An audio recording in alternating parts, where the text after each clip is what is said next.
Okay, this is my vlog. That I guess I'll do the pickups I did in August. First, the Retro Duo. Plays all NES and SNES games, considering they want to work.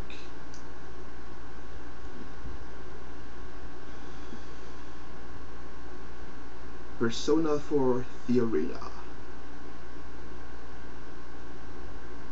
Pretty good for a fighting game, though can be a bit on the cheesy side.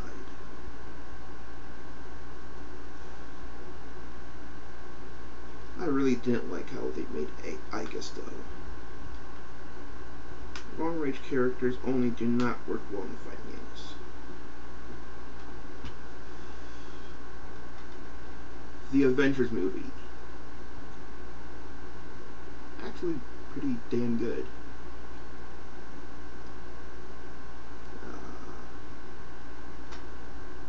Yeah. This one you have to say 3 times. Beetlejuice. Beetlejuice. Beetlejuice. Odd enough that it's rated PG, even though... Oh, well, let's see. Giant snakes, sandworms,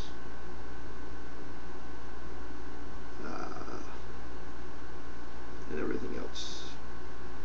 The Living Dead and the Afterlife, but it's very creative movie. And even though I try not to get these too much because they're just re-releasing the same games on a newer system, the Ratchet and Clank collection. It's pretty good, you know. Still like 3 of the best games ever made. This one, Borderlands 2, honestly, I was a little disappointed with. It just kind of really high difficulty.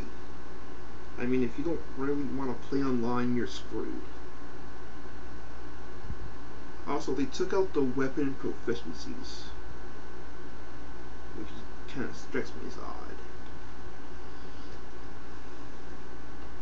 Dragon Age Origins Ultimate Edition, which has all of the DLC, and for some reason the back and the manual are completely in French. Weird. The game is in English though, so it's all good. And again, another collection. There we go again, but Silent Hill, the HD collection. Silent Hill 2 and 3. Yes, there are some problems with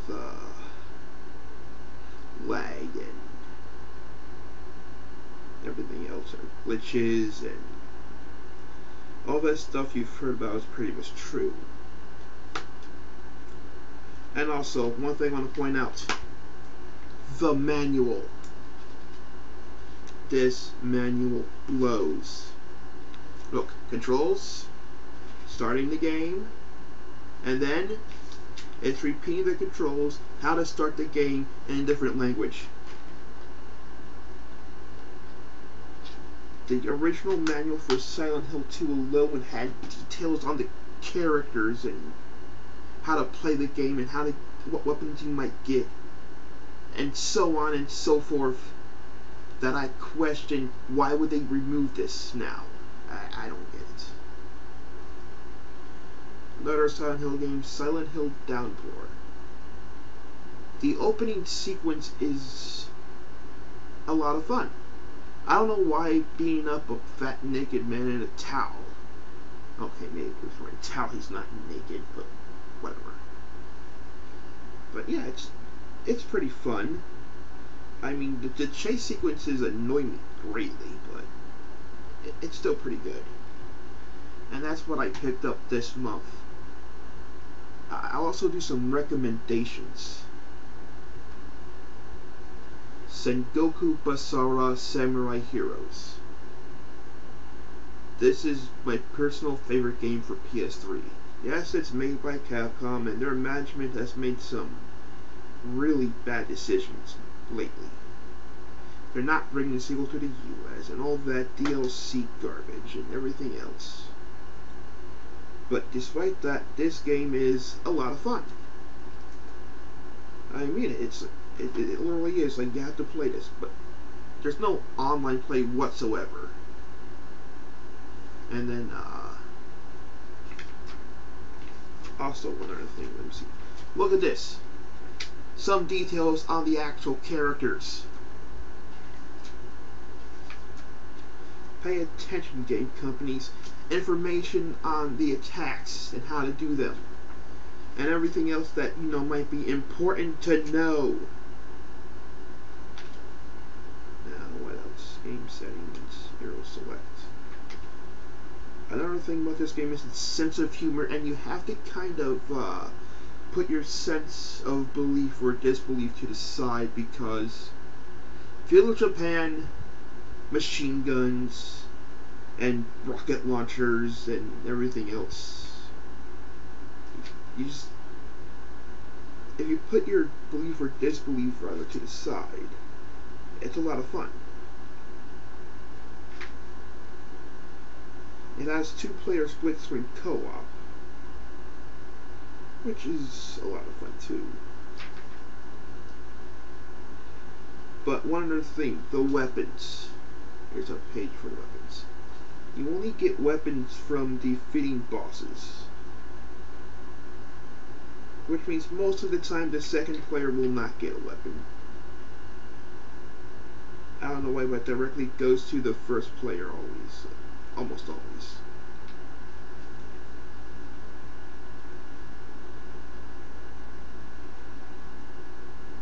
And I think, yeah, look, character fighting styles. Look at that. You just don't see this stuff in game manuals anymore. That's another thing. Each character has their own, like, different fighting style. Here's all the characters you can get.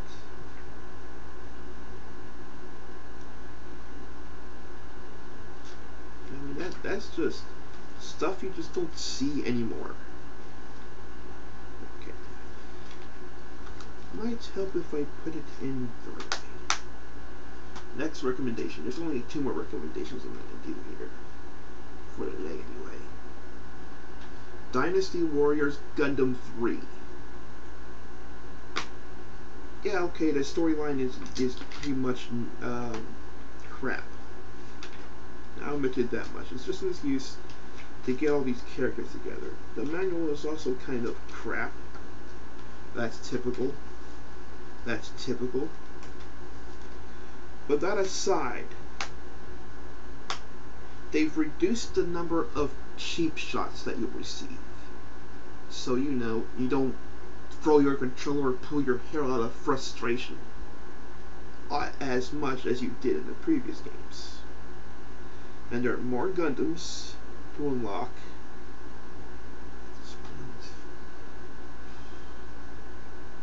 It's over 100, I know that much. Over 100 different mobile suits you can play as. And a bunch of pilots, but the pilots are kind of, they just form the base stats. So you're not really playing as the pilots, you're playing as the mobile suits. Yeah. And it has an online play, but it's only for very specific certain missions. So you can't go through the storyline online. You can do storyline co-op if you have someone come over though. So that's pretty cool. And how they have the battle set up now is a little different. Sure, you take over fields, blah blah blah, but now they have a morale gauge. So once the morale gauge empties, the boss appears, then you can finally beat the level. So every level is more or less the same, but still I really like this one. I like it a lot.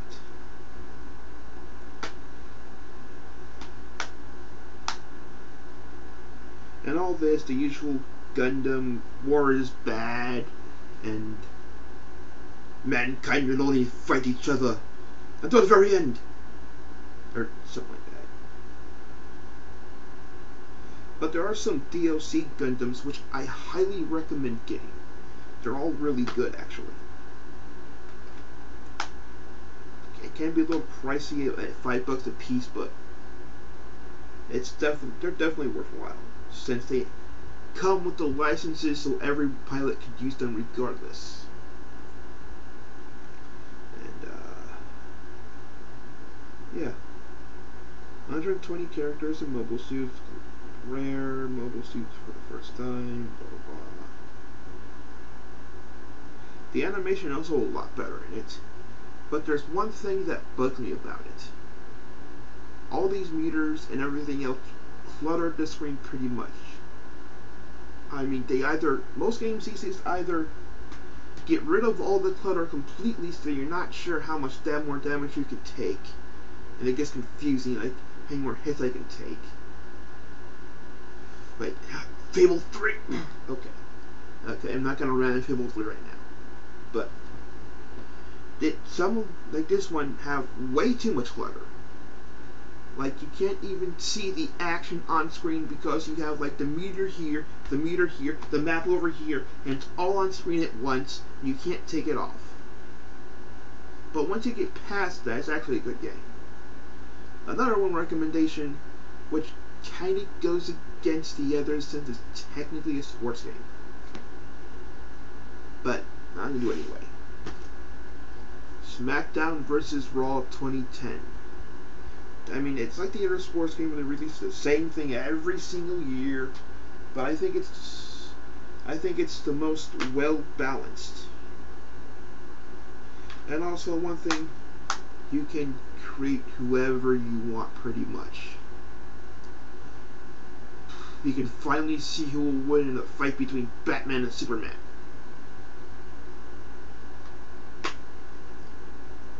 Create characters, create any character you want pretty much. There's a story mode, but it's kind of bland. You can create any tag teams you want. Comes with a downloadable code for Stone Cold, which otherwise it would cost $1. It's only that much, but free is free. Let's see the manual. Probably. Oh, I guess it's decent. I guess at least they give you the basic how to play the game stuff. And each character can have up to 6 different skills. But one thing that should be mentioned is that the skill sets for the created characters, you have to unlock a lot of the skill sets. It's based on what their stats are on in their total level. And yes, I have a cat. Okay, that's kind of distracting, isn't it? Well, I guess this is just the end of my first vlog. Ended here.